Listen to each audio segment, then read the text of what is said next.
Nishan, CM kid LP LSSന്റെ ക്ലാസ്സുകൾ തുടരുകയാണ്. മുന്നറിയിപ്പ് എന്ന കവിത എഴുതിയത് അക്കിത്തം. ആ കവിതയിലും യാത്ര പോകുന്ന ആളുകൾക്കുള്ള ചില മുന്നറിയിപ്പുകളാണ് അല്ലേ? ആണോ?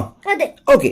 ആ കവിത കാണുമ്പോഴേ കാഴ്ചകൾ കാണാൻ പോകുന്നവർക്ക് എന്ത് മുന്നറിയിപ്പാണ് കവി കൊടുത്തിരിക്കുന്നത്? ആ വരി നോക്കിയിട്ട് പറഞ്ഞാൽ മതി. കാഴ്ചകൾ കാണാൻ പോകുന്നവരെ കാര്യം നമ്മൾ പറഞ്ഞേക്കാം. കാണണമെന്ന് വിചാരിക്കുന്നത് കാണാൻ ചെന്നാൽ കാണില്ല. കാണണമെന്ന് വിചാരിക്കുന്നത് നമ്മൾ കാണാൻ ചെന്നാൽ കാണത്തില്ല. എന്തെങ്കിലും കാണാൻ പോയാൽ അത് തന്നെ കാണണമെന്ന് ഒരു നിർബന്ധവും ഇല്ലെന്ന്. അതെന്താ അങ്ങനെ പറയുന്നതെന്ന് അറിയണമെങ്കിൽ അടുത്ത വരികൾ കൂടി വായിച്ചു നോക്കണം. കടല് കാണാൻ പോയാൽ എന്ത് കാണുമെന്ന കവി പറയുന്നേ? കടലുകൾ കാണാൻ പോയിട്ടീനാൻ കണ്ടത് നീളെ തിരമാല. കടല് കണ്ടില്ല, പകരം കണ്ടത് തിരമാലയാണ്.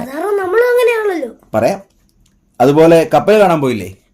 കപ്പൽ കാണാൻ പോയിട്ട് എന്താ കണ്ടേ? കപ്പല് കാണാൻ പോയിട്ടീനാൻ കണ്ടത് കൂറ്റൻ മണിമേട. കണ്ടതൊരു കൂറ്റൻ മീൻസ് വലിയത്.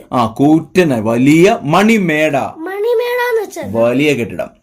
മേട എന്ന് പറഞ്ഞാൽ കെട്ടിടം എന്നൊക്കെയാണ് അർത്ഥം. മണിമേട വലിയ കെട്ടിടം. രമ്യഹർമ്മം എന്നൊക്കെ പറയില്ലേ? രമ്യഹർമ്മ്യം വലിയ കെട്ടിടം.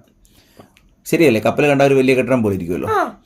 എങ്കിൽ അത് കഴിഞ്ഞ് പിന്നെ അദ്ദേഹം കാട് കാണാൻ പോയില്ലേ? കാട് കാണാൻ പോയിട്ട് എന്താ അയാൾ കണ്ടേ? കാടുകൾ കാണാൻ പോയിട്ടീനാൻ കണ്ടതു നീളെ മരമല്ലോ. കാട് കാണാൻ പോയിട്ട് കണ്ടത് മരങ്ങളാണ്. ഓക്കെ. വാരിക്കുഴി കാണാൻ പോയല്ലോ. കാണാൻ ചെന്നു വാരിക്കുഴി ഞാൻ കണ്ടത് കൂറ്റാൻ കിണറല്ലോ. വാരിക്കുഴി എന്ന് പറഞ്ഞാൽ മൃഗങ്ങളെ, പ്രത്യേകിച്ച് ആനയെയൊക്കെ ചതിച്ചു വീഴ്ത്താൻ വേണ്ടിയുള്ള വലിയ കുഴിയാണ്. അത് കാണാൻ പോയപ്പോൾ കണ്ടത് കിണറാണ്. നിഷാൻ ഇവിടെ ഓർക്കേണ്ട ഒരു പ്രധാനപ്പെട്ട കാര്യമുണ്ട്. നമുക്ക് LSSലൊക്കെ പഠിക്കുന്ന കുട്ടികൾ ഓർക്കേണ്ടത്, കടൽ കാണാൻ പോയി, പക്ഷെ കടലല്ല കണ്ടത്, തിരമാല. കാട് കാണാൻ പോയപ്പോൾ മരങ്ങൾ മാത്രമേ കണ്ടുള്ളൂ. വാരിക്കുഴിക്ക് പകരം ഒരു കിണറാണ് കണ്ടത്. കപ്പൽ പോയി കാണാൻ ചെന്നപ്പോൾ ഒരു വലിയ കെട്ടിടമാണെന്ന് പറയുന്നു. അതുകൊണ്ട് ഉദ്ദേശിക്കുന്നത് ശരിക്കും തിരമാലകളും കൂടെയൊക്കെ ചേർന്നാണ് കടൽ, മരങ്ങളെല്ലാം ചേർന്നാണ് കാട്. പക്ഷെ പലപ്പോഴും നമ്മൾ മനുഷ്യർക്ക് ആ വലിയ സത്യം കാണാൻ പറ്റാതെ നമ്മുടെ കാഴ്ചയ്ക്ക് ഒരുപാട് പരിമിതികൾ, കുറവുകളുണ്ട്. ചെറിയ ചെറിയ കാര്യങ്ങളെ കാണൂ, വലിയത് നമ്മൾ കാണില്ല. കുരുടന്മാർ ആനയെ കണ്ടതുപോലെ എന്ന് പറയും. കണ്ണ് കാണാൻ മേലാത്ത കുറച്ച് ആളുകൾ ആനയെ കണ്ടപ്പോൾ ചിലർ പറഞ്ഞു അത് മുറം പോലെയാണ്, ചെവി കണ്ടവർ തൂണ് പോലെയാണ്, കാല് കണ്ടവരൊക്കെ പറഞ്ഞു കേട്ടിട്ടില്ലേ? നമ്മൾ മനുഷ്യർക്ക് കാഴ്ചകൾ നമ്മൾ കാണുന്നുണ്ടോ?